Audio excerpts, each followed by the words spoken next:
Welcome to the WorkJoy Jam podcast. I'm your host, Beth Stallwood, founder of Create WorkJoy. And today my conversation is with David Stack. And David is a business owner who has experience in the corporate world, in the world of IT and beyond. And I think really IT is one of those things that isn't separate anymore. It's a big part of how we all run our businesses and run our lives. And again, David is a person who really inspires me in his thinking. And we talk a lot about kindness and leading with kindness and how important that is. And it's often a word that isn't associated with business. And as somebody who is a leader doing this work right now with his organisation, with his employees, really leading with that mindset, I thought he would be a fantastic person to come on the WorkJoy Jam. And for anyone who is in that leadership space and is wanting to consider how to do some of this work when you also have difficult business decisions to make. I hope that this episode will inspire you and get you thinking. Enjoy. Hello and welcome to the WorkJoy Jam. This week, I'm so pleased to be joined by David Stack, and David is a fantastic leader, and I'm really interested to hear his perspective all about WorkJoy.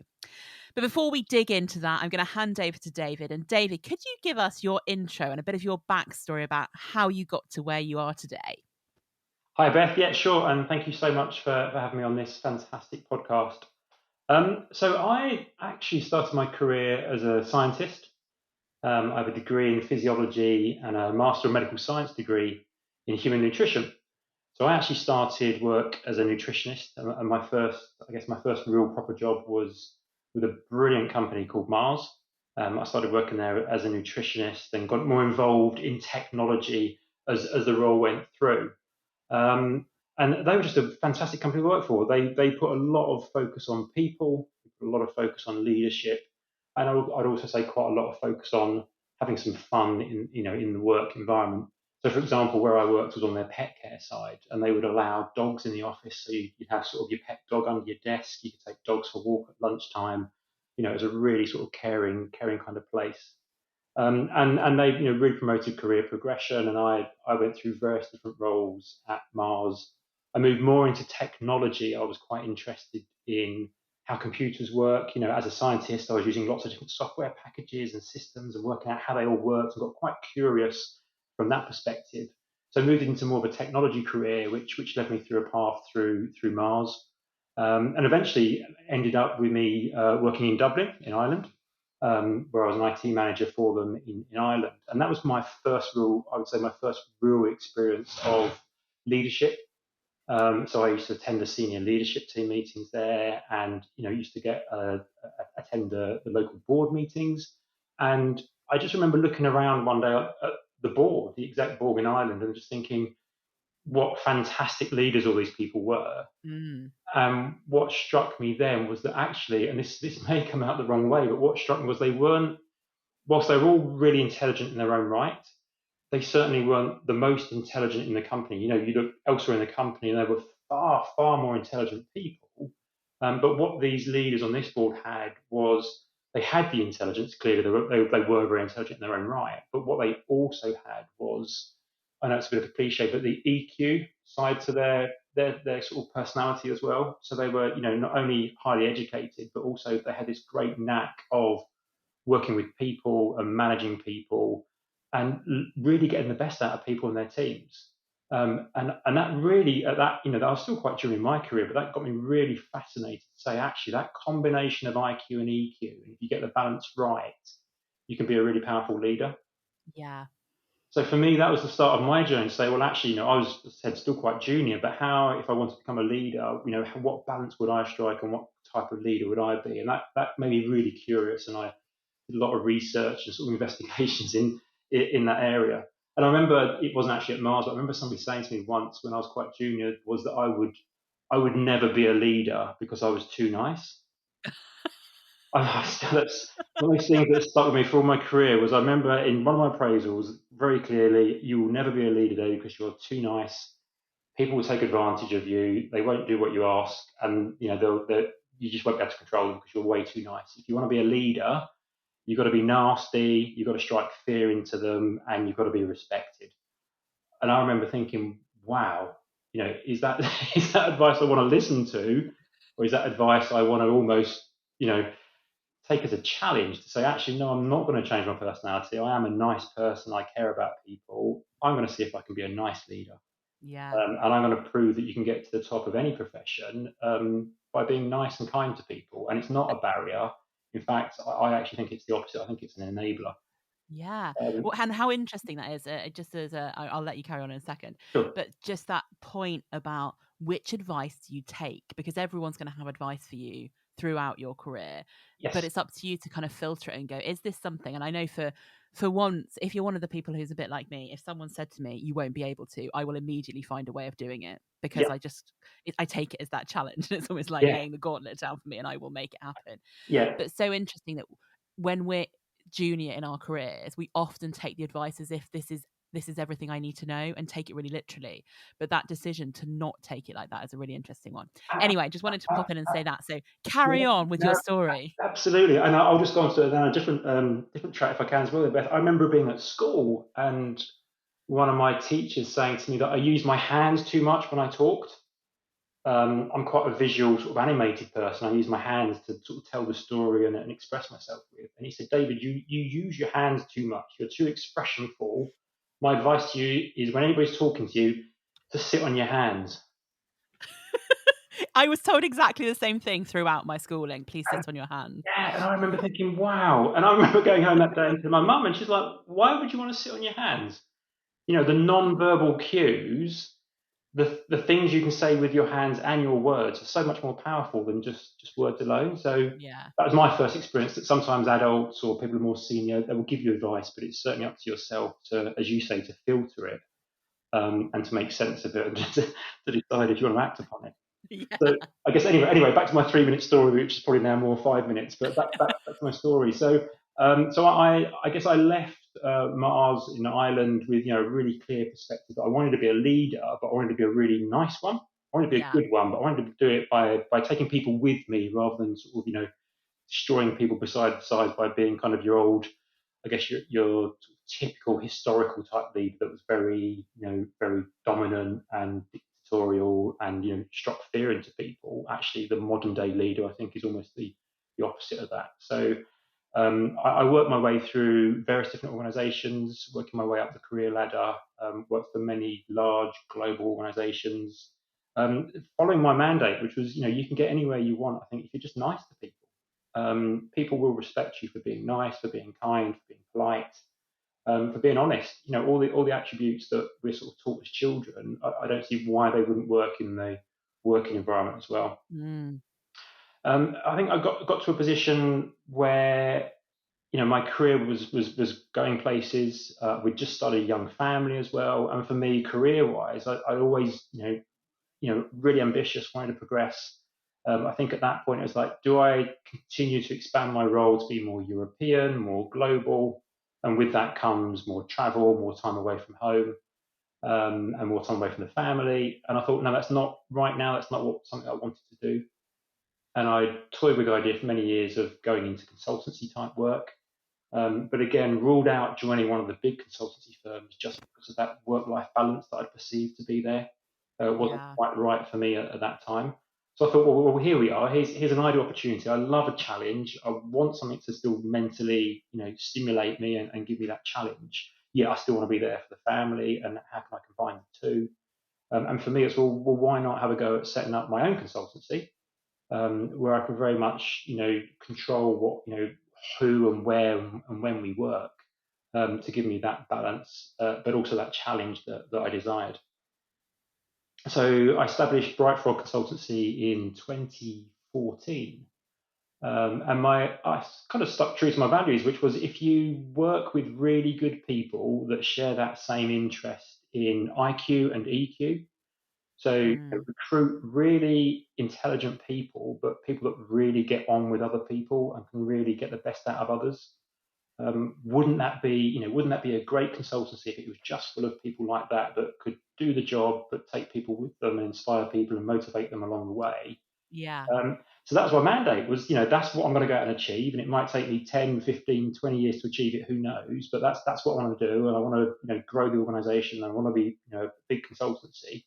But in the early days, it was really lonely. It was just me. Yeah. It was me being almost an independent consultant on my own right. And I was everything from finance director to IT director. I had to do my own marketing, my own branding, my own comms, my own admin, make my own tea. It was me and everything. So it was quite tough in the early days. It was quite a lonely journey. But over the years, we've grown. We've employed more people. We've taken on bigger contracts. We're now working with some global organisations, delivering some global projects. And even through the pandemic, we've continued to grow. The feedback we get has always been fantastic because of the people. And it comes back to that for me about leadership and people. You employ the right people, you give them the right direction, the right support, and they'll deliver wonderful things. That's kind of where we are now. We've just delivered, one of our largest programs, which is a big SAP program into 40 hospitals in the UK in the middle of a pandemic when we couldn't even go out to site, we couldn't meet with the people virtually, physically, but all had to be done virtually. So, some great successes. And for me, it all comes down to leadership and working with the people. So that's my Amazing. 3-minute story, Beth, probably in about 10 minutes. So apologies for that. But that's where we are Such a right great now. story. And one of the things I'm gonna pick out a few things to Sure. reflect on because there are so many amazing bits. The first bit is that my dad also worked at Mars. So I'm like, you won't have Excellent. known him because he's older than you, by quite a bit. And but yeah, really interesting there. And things I didn't know about David, Yeah. having known you for some years, is that you started life in the nutrition world. I had Mm. no idea about that. It's just making me really reflect on this thing around where you end up in your career isn't always where you start. Absolutely, absolutely. My career ambition when I was a teenager and earlier was to actually become a vet. Right. I remember from the ages of about five to 18, the only thing I wanted to do was become a vet. And I remember, I studied hard, I got very good grades. I had a place at Cambridge University to go and study veterinary medicine. All I needed was 3 A's at A level. And having got sort of straight A's at GCSE, 3 A's in my mocks, I was a shoe in to pursue that career. And I didn't get it. I didn't get my 3 A's. And, that for me was a massive life lesson in that, Yeah. if you take your foot off the pedal, no matter how intelligent or good you think you are, you're going to fall short a bit. So that for me was, it's the first time I'd really ever had a failure at that sort of level. And I think that kind of molded me a bit for life was that you've got to continuously work hard if you want to achieve what you want to achieve. Yeah. You've got So to put the work in. absolutely. So I didn't go into vet medicine. I took a different career path. I still stayed true to science. But you're absolutely right. As you go through life, you find other things that interest you that you couldn't possibly have known when you were 15, 16, trying to choose a career. Yeah. And pursue the one that interests you the most because that's going to be the one that you're best at. And be prepared to see those opportunities like you did, right? Because you wouldn't necessarily think moving from being in the nutrition world to the IT is an obvious career step. But if you're interested in it and you find something there, like pursue it and see what happens. Absolutely, absolutely. I remember there was no way when I was a child that I wanted to go into a job that meant I sat in front of a computer working in an office. Yeah. And and here I am, and I'm loving it. And I think it's just as you say, listening to those opportunities, going where your passion lies, and really going for it. Amazing. So a couple of other things I'm really interested to pick out here is obviously there's so much to talk about here and we could go down many different roads, but I'm really interested in when you were in, and we'll talk more about kind of the work you do now as well, but when you were in the big organizations, some of the big global organizations, leading teams at a senior level, and that idea of staying true to those values that you were talking about around being nice, being kind, being open, being honest with people, and how you did that. Because I think people always want to know, right, how do I do that? And also the effect that that can have on performance and working as a team and all those other stuff. So I know that's a really big open question, but I'd be really interested to know how in those teams you showed some of those values and you demonstrated them. Yeah, it's a big topic, but I think for me, honesty is the top one. I think if you're honest with people about what you're actually doing, even if what it is you're doing isn't particularly nice, Yeah. or they agree with. I think as long as you're open and honest as to why you're doing it. So a lot of the work we do, and I have done in my career, involves reorganisation, Yeah. going into organisations that might be struggling a little bit with their technology function or certain programs, and assessing why they're struggling, and that invariably leads to change. And not everybody welcomes that change. But I think what we make a point of doing, or what I've always made a point of doing, is being really open from the start to say this is what we'd like to do. We might not know what the outcome looks like, but this is what the journey is going to look like, and this is where we're going to go as a team. And getting people on board that journey, being open and honest with them, listening to their fears, listening to them. They're all going to have concerns. Nobody really likes change. Nobody No. goes out and goes, let's change everything today. Nobody really wants change, but when it happens, people react to it in different ways. Yeah. Some embrace it, and some actually enjoy it. Other people really resist it all the way to the end. So I think it's about recognizing that, and recognizing there will be different people on that journey. Some are fully on board, some aren't entirely sure what's going on. And I think spending the time with the people to listen, and then to put into practice their ideas. So, to answer the second part of your question, one thing that I do enjoy doing is talking to the people and asking them what they would do. Yeah. How would they change? What would they do to make wherever it is a better place? One example, I won't mention the organisation's name, but one example where I went in is I sat down, I think there was about 50 or 60 people there. Clearly, it wasn't all working properly, and the feedback from other departments, pointed that there was quite a few issues to resolve. But I sat down with all 50 people and asked them, what was working, what wasn't working, what would they change, how could they change it, how would they like to be involved in the change, what could they do to make the place better. And before you know it, you've done that with 50 people, you come up with a whole bunch of ideas that have come from them, not you, of how the department could change for the better. Yeah. And then, carrying that example through, getting them all together to say, look, here's ideas you guys have come up with. Who's up for this and who wants to make these changes happen? Getting people on board and getting the ambassadors is a great way to do it. And we've done that several times now in different organisations, and getting that kind of peer sort of ambassador roles going. The teams I've worked with have just delivered some amazing things. Small things that all add up to make a massive difference. It's so interesting. One of the things I often say when I'm working with organisations is that the people in the organisation have the answer. We just need to find a way of getting it out of them, and to be able to then use that as a way of driving whatever change it is that you're working towards. Absolutely, the answer's always there. I think people are almost waiting for permission to do it. Yeah. Um, you know, Simple ideas we had, and this is again, it's probably a bit of a cliche because lots of organisations do it, but just converting meeting rooms into nicer spaces to work and to collaborate and to be more sort of agile in an approach. Just painting the walls, putting up whiteboards, throwing in bean bags, doing whatever you want to do to meeting rooms to make them a more usable space. I guess a bit ironic in the pandemic now we don't use meeting rooms as much, but almost people saying, well, are we allowed to do that?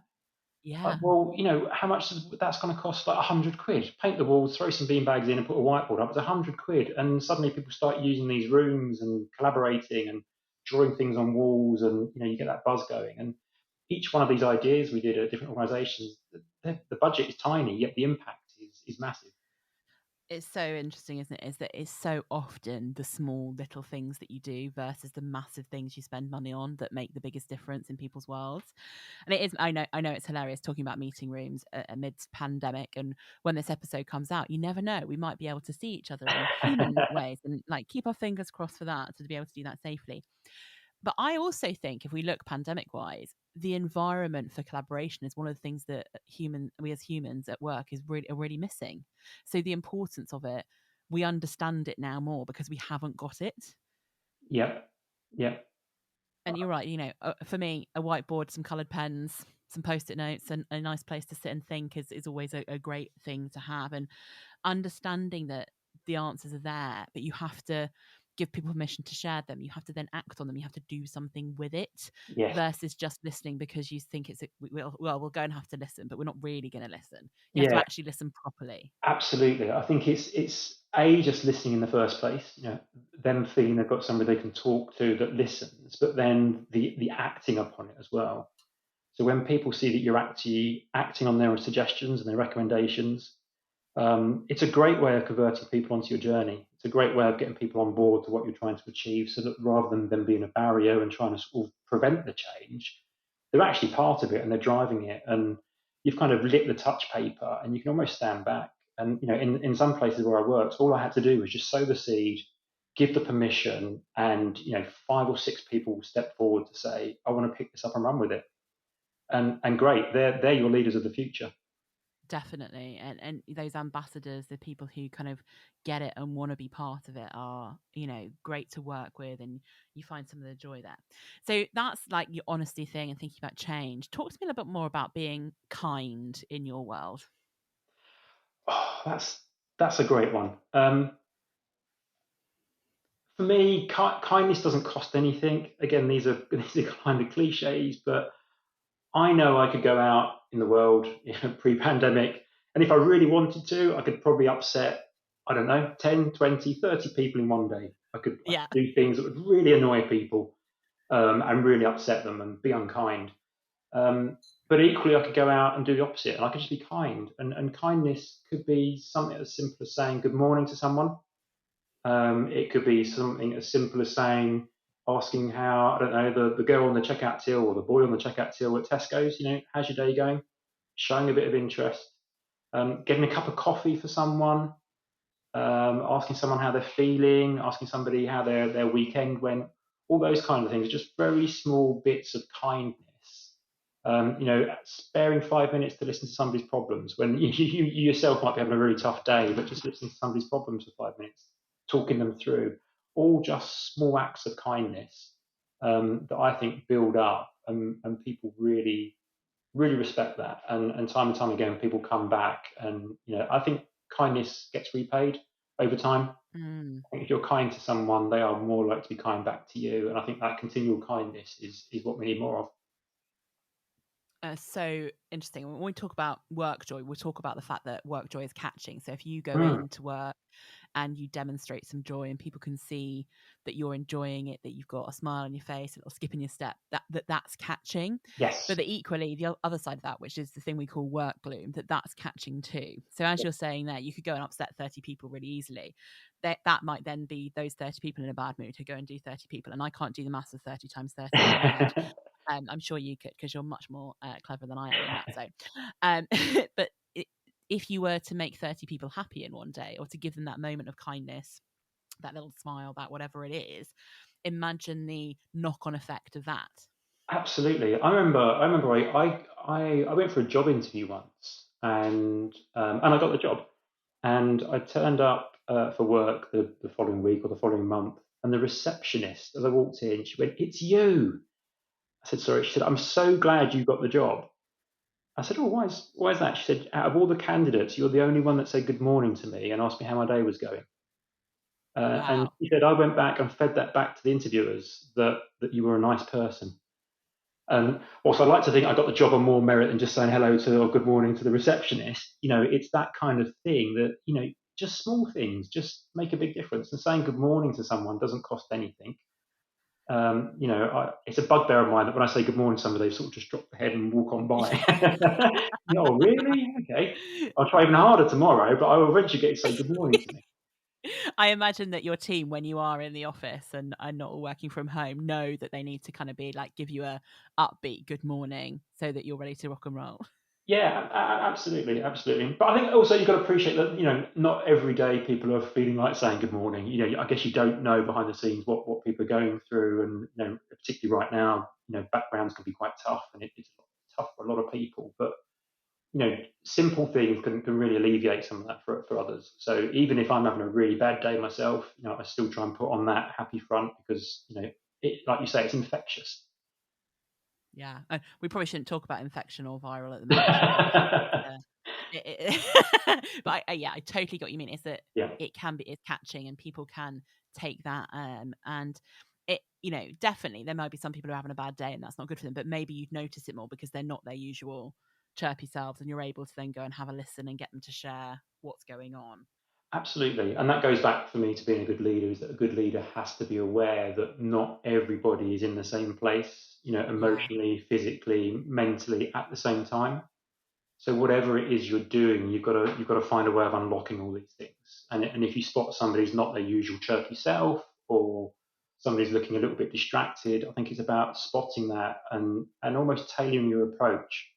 Maybe having a chat with them offline to understand what's going on, if there's anything you can do to help, if you need to change anything, or if they're uncomfortable with anything. I think a true leader really tunes into people's emotions, body language, verbal, whatever it is, and works out what perhaps they need themselves need to do differently to really connect with this individual.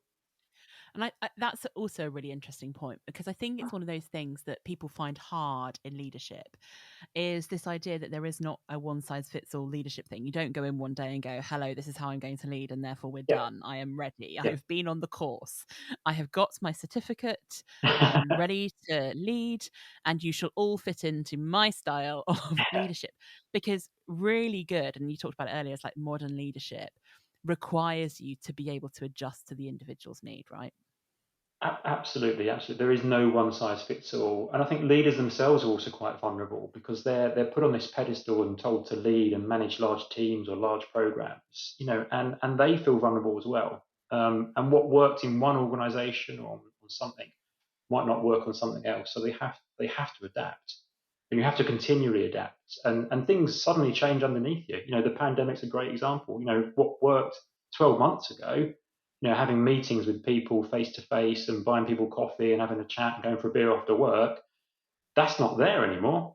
It's now all virtual. So what works in a virtual environment when you're trying to connect with somebody? And it's all about continually evolving and developing and changing your approach to adapt to the situation. And hopefully one day when we all go back to meeting up again, we can start to revert to some of the other behaviours and activities that did work, or maybe not. Who knows? But it's about continuously evolving and changing your approach. And just dig into this bit a bit more for me, because you said it there, is that leaders need to, it makes them feel quite vulnerable being in some of those positions. Is, I always think, and it's a thing from many bits of research, including, I don't know if you've ever read the book The Great Brené Brown, Thinking on Vulnerability, is that vulnerability is something that we really admire in other people. So when Mm, other people are vulnerable with us, we're like, oh, wasn't it amazing that they were like that? But it's something we find really difficult to do ourselves. So we don't quite connect the what I admire in others to what I could admire about myself. And just thinking about this for you as a leader in that zone of kind of vulnerability, how do you manage some of those emotions and feelings that come with that? mm. I think the kind of going on that line, Beth, around vulnerability and authenticity. They're two key things. I personally have no issue with sharing my vulnerabilities. I've got loads of them. I make mistakes every day. Every day I make mistakes, and I'm not ashamed to admit them.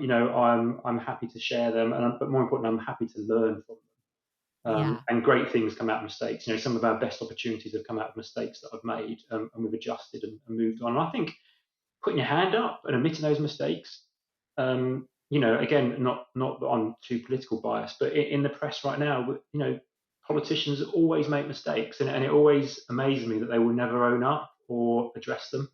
Very few of them will ever put a hand up and say, "I've made a mistake. I should have done something differently. This is what I'm going to do in the future." Yeah. I think they would get more respect if they did that than an approach which is try and cover it up, or bamboozle it, and not admit you made a mistake. And for me, we all make mistakes, and I'm happy to put my hand up, show my vulnerabilities, and learn from it. It's so interesting. I totally agree with you about the we won't go into politics too long, because this could be another couple of hours and people don't want to listen to us rattle on about that. I totally agree. I think there's something there about, slinging blame to other Mm, people, mm. or just ignoring the fact of things. And I honestly think, especially if you think about like the pandemic situation, everything, if you said we did the best we could, we probably didn't get it right, this is what we're doing now to Yeah, try and fix that, I would be like, okay, good on you. Yeah, let's absolutely. go. I'm more behind you now. Absolutely. I mean, you look at some of the things that the UK and the government and globally has been done. There's been some amazing things that have been done, and there's been some pretty rubbish things that have happened. But yeah, putting your hand up, nobody's ever been prepared for this ever. Mistakes will get made, and just owning up to them and admitting them, and explaining what we're going to do differently next time to try and avoid the mistakes, I think would have gone down far better than trying to cover up some of it or brush it under the carpet. Um, Yeah. Definitely. Applying that to back to sort of the leadership and the corporate world, I think that it works the same. I admire personally people that I've worked for that have put their hand up and said, "Oh, we got this a bit wrong. This is what we'll do next time," or even involving the people. How could we do it differently? What mistakes did we make? We always do project wrap-ups at the end of our projects, like a bit of a retrospective or reflective to say, what did we do well? What didn't we do so well? What could we do differently next time? So it actually encourages that feedback. It encourages to look at ourselves to see where we have our vulnerabilities and where we've made mistakes so that we can get better on the next program or the next project. And that Yeah. works really well, personally and corporately. I love that. And I know a lot of teams do this. What I do find, though, is people spend a lot of time thinking about what didn't go well and what they would change. Yes. And my nudge for more work joy in people's lives, if you're doing these kind of things, is actually to spend more time on the what did go well so that you know what to repeat and what to keep, Yeah. and to kind of remind yourself that you did a good job. Because even though there will be a project with mistakes, because like everyone's human, right? Things go wrong and situations happen, and there's difficult things that are happening, the acceptance that things will go wrong. I honestly think if we spent as much time looking at what went right as we do as what went wrong, we'd probably find that we've actually got the answers in what went right as well. I fully agree. I think you maybe mentioned on your lunch and learn, Beth, but we hang on to the negative feedback, don't we? We hang on to it all through our lives. Yeah. I've hung on to the fact that my school teacher 40 years ago told me to sit on my hands. We hang on to that. Yet how many Yeah. pieces of good information or good feedback do we just forget about? Because that's just the way we're programmed, I think. We focus on the negative side too often. But I fully agree. Focusing on the what did we do well and making sure you do that. It's the typical appraisal approach. Appraisals tend to focus on weaknesses. What things aren't you quite doing well enough and do you need to improve on? The other school of thought is forget about that. What things are you really good at and exploit them? If you're a really good football player and you're a really good striker, focus on scoring more goals. Yeah. Don't worry about the fact you can't be a goalkeeper or a defender. That's not important. You score goals for the team. You get really strong in that area. So focusing on the strengths, again, key part of leadership is recognizing where people are strong and play them in those positions and use them in those areas. And don't worry so much that perhaps they're not good at other things. Does that really matter? Yeah, a bit like we said, well, we were getting onto the tech for recording this podcast, like don't put me on your IT help desk because that is not where my strengths lie. Put me in front of some people to talk to them. That's where my strengths are. And understanding that in yourself, Yeah. really important for your own joy, play where your own strengths are. And that people often take that as like really literal, which means you never have to work on anything again. Mm-hmm. And I'm like, no, there's a filter to that, which is keep working on the stuff that will help you be even better at the stuff that you do well. So what's around that, what can support that, what can help make that happen, but also knowing what you're not good at and that you don't have any desire to be good at either. Mm-hmm. So for me, could I be better at IT? Of course I could probably make an effort. I could probably try harder. I could like read or watch, the millions of videos there are that are better at IT. Am I bad at IT? No. Does it mainly get me through the day? Yes. Do I want to spend more time on it? Not really. So you're in that zone of finding out for you personally, what are you good at? How are you going to build that? What are the things that can support that and happening? And then as a leader, how do you help? And question for you, as a leader, how do you help your teams with that strength, with their strengths, with developing, with, you talk about leaders kind of continuing to learn and adapt. Mm-hmm. So do your team. So how do you encourage that in your world? Yeah, I think it starts with the individual. So it's helping the individual to understand where their strengths and weaknesses lie, understanding where they want to go as a career as well, and matching the two together. And then as a leader, it's about moving those people into positions where they're really going to thrive. So if you've got an individual, let's say, who's really good on communications, really good with people, really, really enjoys that engagement side, perhaps consider moving them into a role where they're going to get more of that and they will excel. If on the other hand, you've got somebody that quite enjoys the technical side, maybe a bit shy, maybe doesn't like talking to people, maybe move them into a role where they can really exploit their technical skills. And work with them. It's always a two-way process. They've got a voice, you've got a voice, and it's about understanding. Does that work for both? If you put those the other way around and put a technical person in front of an audience or expect them to do communication type roles, they might resent you. So Yeah. it's about understanding the individual, understanding the roles that are available, understanding what you need to achieve as a team, and trying to match it all up. And that's the bit I love about leadership is, it's a big jigsaw puzzle. There's no right or wrong answers, but if you do get it right, you end up with a really good puzzle and a really good picture at the end of the day. And it's really interesting because one of the things that the themes that's really I'm thinking about with everything you've talked about so far, David, is this concept. I think is all about actually getting to know your team and the people who work with you better, Yeah. and to really be having a more in-depth conversation about them and what they're good at and what they aspire to and where their strengths are, than just, okay, well, here's somebody with this job title, where do we put them? Yes.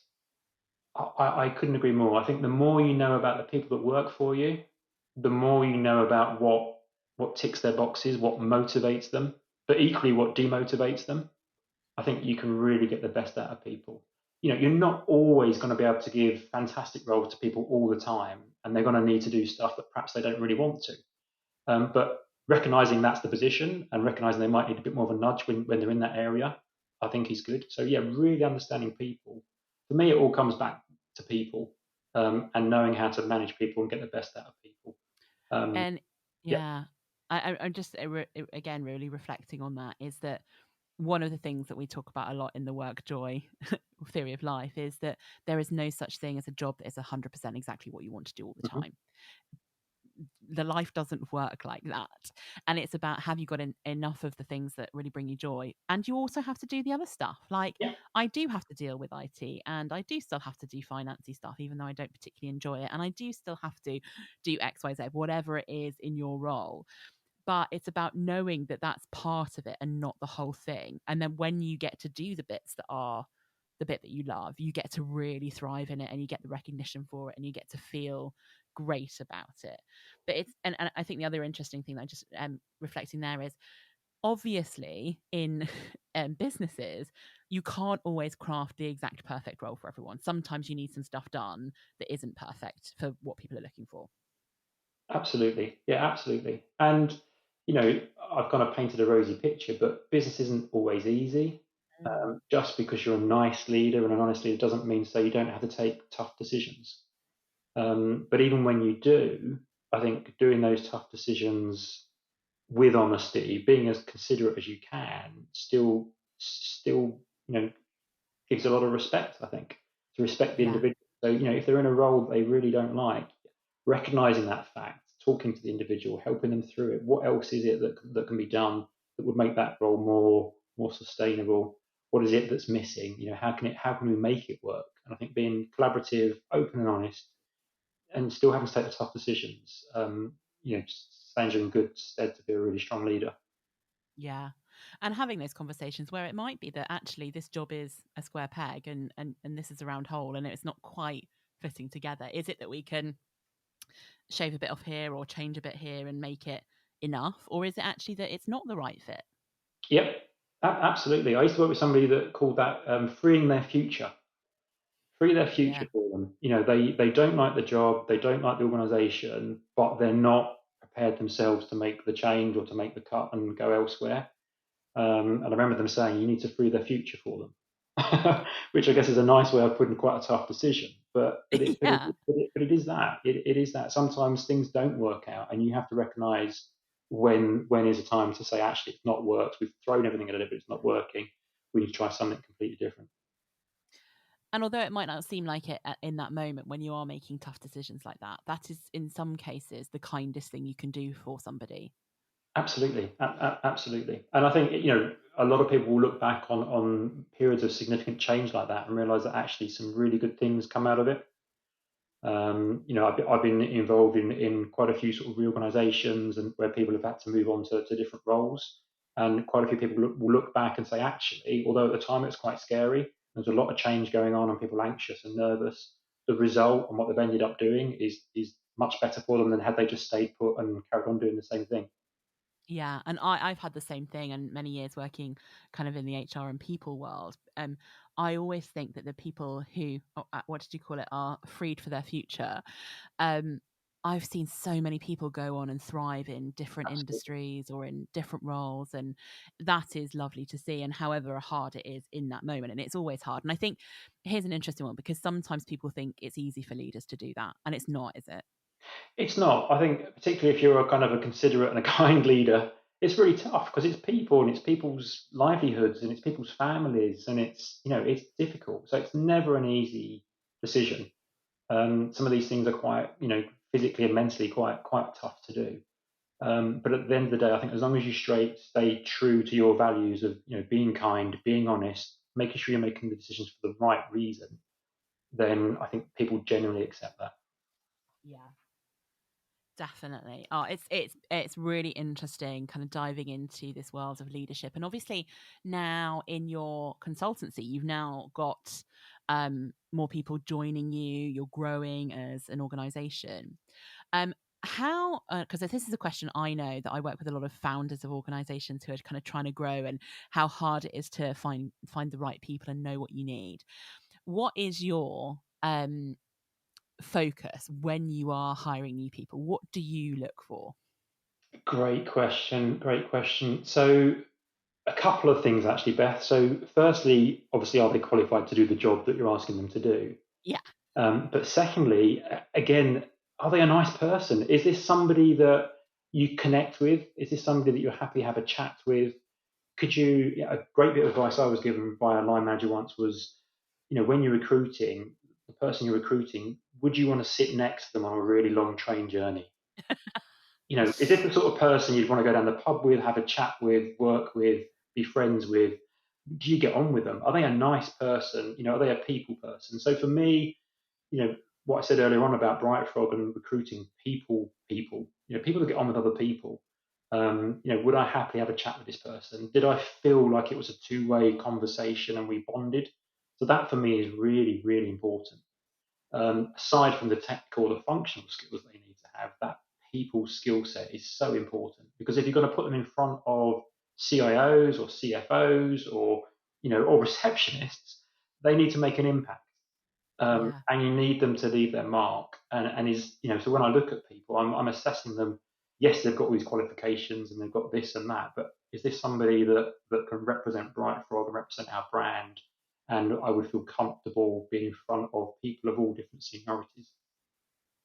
I love that. And yeah, it's a really interesting point, because your work is always with clients, isn't it? Your people are always out there, well, Yes, out there or virtually out there, working with your clients, and being able to represent you and have the right conversations with the right people, whoever they are, is really important. And I'm a big believer personally in the fact that if somebody has 80% of the technical skills, or 70, even 70%, I'd go down to, of the technical skills I need, but have absolutely the right attitude and um the right values to match the organization, and to think about how does that work together, then I'm happy to train them on the 20 or 30% of skills that they need, because you can't really train the other stuff.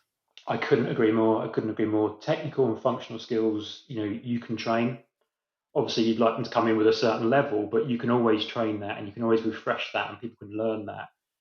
The behavioral side tends to be so innate and ingrown from a very early age. It's really hard to change some of that stuff.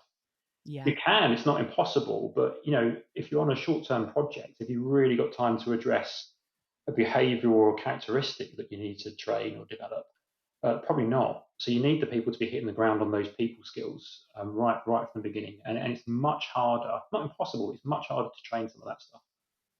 Yeah, definitely. Oh, thank you for that, because I think that's a really interesting one, especially for people who are hiring. Is like, what do you really look for? And it sounds like you just kind of go back to your core values of what are these people going to be great with the clients? Are they going to act with kindness? And that's a great idea about would you want to sit with them on a train journey? Because that's a really good tester, isn't it? It's like, would you be happy to sit there and have a conversation with them and see how things went? Would you feel relaxed with this person? It's just simple things, just smiling. Most of our interviews now are done over Zoom, but if the person comes on and doesn't smile, this sounds silly, but they're not even smiling.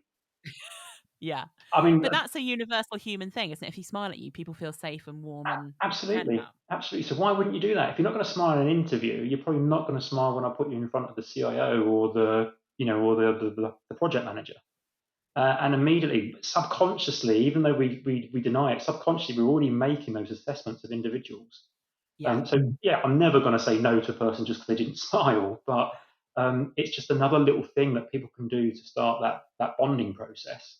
Yeah. For It's one sure. of hundreds of little things that all add up. So if the person's doing all that and they've got all the technical and functional skills, well, can you start Monday? Is that kind of Yeah. conversation? Definitely. I love that. That's great. Right. I am now going to segue us into the quick fire questions. Are you Okay. ready? Oh, I'm not sure, but I'll give it a go. Give it a go.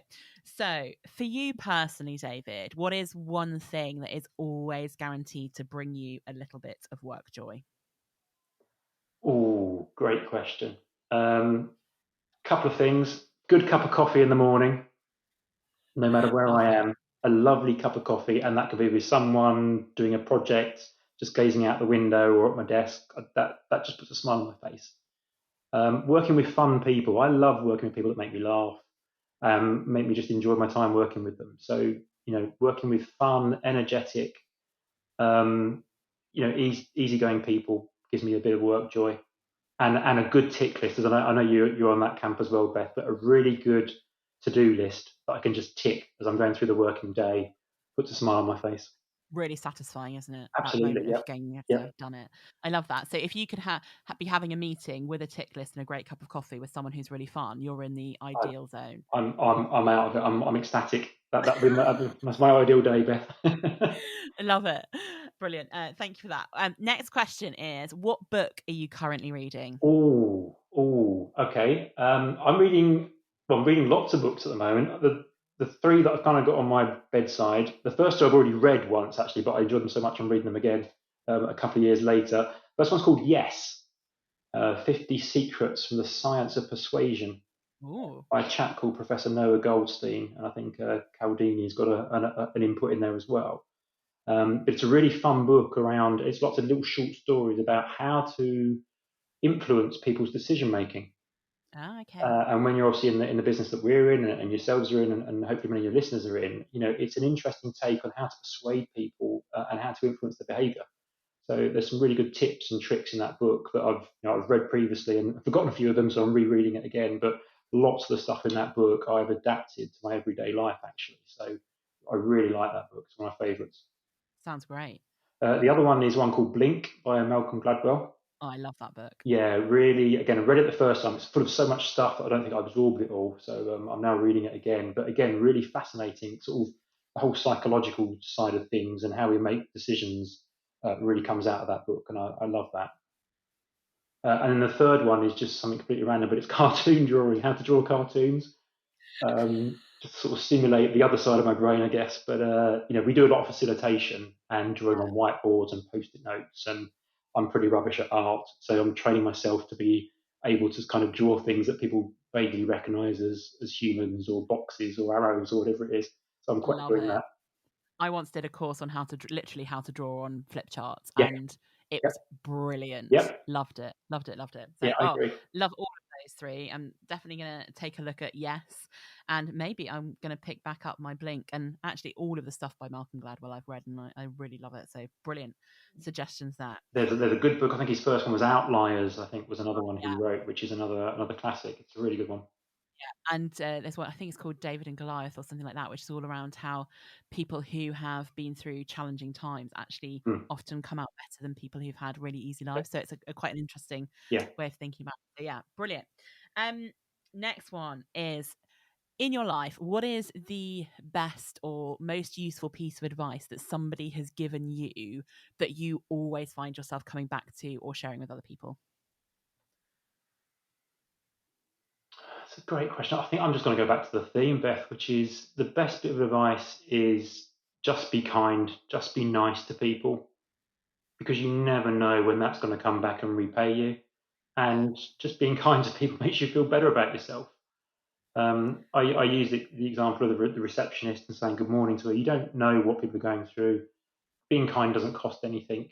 I think that's the best bit of advice I've ever had, and it's kind of one of my core values is just be a nice person, be respectful, show good manners, put smiles on people's faces. There's a really good, or there was a really good video on, I think, LinkedIn or YouTube about Usain Bolt. I'm not sure if you've seen that one, but obviously a global sort of mega star. And they did a bit of a montage of him. So before every race, you get all the boys and girls coming out with the athletes carrying their basket of clothes, and they stand behind the starting block. And what I didn't realise at the time, and didn't realise, was that before every race, Usain Bolt turns round and thanks the boy or the girl that's standing behind his starting block for sort of holding all of his clothes, and he gives them a bit of a fist bump. And there's a montage when we're doing it before every single race. So even in the Olympics, when he was winning gold medal, and really his focus, you couldn't fault him if his focus was elsewhere. He still took the time out, 10 seconds probably, to fist bump, high five the supporting person behind them. He took selfies with one of them, and the bit for me was the smile. They then zoom in on the smile on that boy or girl's face after he's done that, and they are so made up. You can't help but think that has completely made up that boy or girl's day, if not week, if not life, because they can latch onto this one thing that made them feel so special. Got millions of people watching them, and it made them feel so special. And it was, for Usain Bolt, 10 seconds of his life. Didn't need to do it, but he did. So that kindness, I think, doesn't cost anything, but the impact it can have is enormous. And remembering that little thing makes such a big difference in someone else's world. Absolutely. Okay, final question from me is, where can people find out more about you? Great question. I and the company are quite active on LinkedIn. So if you go into LinkedIn and Google David, or put my name in, David Stack, you'll find me. Our web address, if I'm allowed to reveal that, is www.bright-frog.com. There's a little bit about us on there. Our story of where we've come from and where we're going to is on there. The people that work for us is all on there, and all sorts of things that we're up to is on there. Or if people want to email me directly, I'm on david@bright-frog.com. Brilliant. And we will put those links into the bio, etc., when we launch the podcast. So, David, it's been fantastic talking to you and catching up and hearing your story and your advice. And I think for me, I think this episode is going to be called something like Leading with Kindness. I think that's the real vibe that I'm getting from it, and the difference that can make to you as a leader, to those people, and to your business. Excellent. I think there's a book title in there, Beth, somewhere, isn't there? There is. Maybe we should write it together. I need to write the WorkJoy one first. But Leading with Kindness, it's a great theme. And thank you so much for your time and for sharing your story today, David. It's been fantastic. So thank you for joining us on the WorkJoy Jam. Thank you so much, Beth. I've really enjoyed that. Thank you. I really enjoyed my conversation with David, and to work with somebody who is doing this stuff in the real world, in his business right now, is so great to see. And I find it really interesting that it is possible to do these things, even when you're, making difficult business decisions. And sometimes how kindness is about actually being honest with people and giving them some really direct feedback, or saying when things aren't right. And we often think of those tough messages as not being particularly kind, but it is one of those things that can make a massive difference in people's lives. I love David's perspective on creating that right environment where people are kind and friendly to each other, where if you have a good attitude, if you're able to be authentic, and I know that's a really overused buzzword, but being honest, being open, being vulnerable as a leader, and actually showing people how you show up makes a difference, that can be really infectious and really create a culture where people are able to be kind, to engage with each other, and to make that happen, and really leading that from the top of the organisation. And also little things like giving everyone a smile, checking on how people are doing, welcoming people in when you're working together in a real space or in an office. I also love the motto of just be kind. And that bit of advice there is really simple, and it's something that I think we can all consider. And I know that when I'm having a good day, it's something I do consider, but perhaps when I'm not having such a good day, if some things have wound me up, or if I've got some work gloom, maybe I'm not as kind as I could be. And I'd love to be more kind. And I think maybe we could all take that motto and think today, have I made the kindest decisions? Have I done things in the right way? Even when things have been tough, when things have been hard to do, have I done them with kindness in mind? So that's my big takeaway, is just to consider that factor whenever I'm making a decision or having a conversation. I hope you enjoyed this conversation with David. I know I did. Thank you for listening. If you'd like to find out more and stay in touch with everything that's going on with Create WorkJoy, do follow us on social media. We're on Twitter, Instagram, Facebook and LinkedIn at Create WorkJoy. WorkJoy is all one word. If you'd like to find out more about our programs, head over to the website www.createworkjoy.com, where you can find out more about my signature 16-week coaching program. Whoever you are, whatever stage of work you're at, whatever crossroads you're coming to, it's a program of one-to-one sessions with me, with a group that is able to help and support and engage you, and with some solo experiments to do as well that will really get yourself thinking and acting on some of the things that you really want to do to create and cultivate more joy in your working life. And we also have Club WorkJoy, which is a growing community of people who are keen and working on creating and cultivating more joy in their life, from individual perspective, from organisational perspective, wherever you come at it from. Thank you very much for listening to the WorkJoy Jam today. I've been Beth Stallwood, your host. Do go and have a listen to some of our other episodes for more inspiration and thinking of what you can do to create more joy in your working life. Thank you.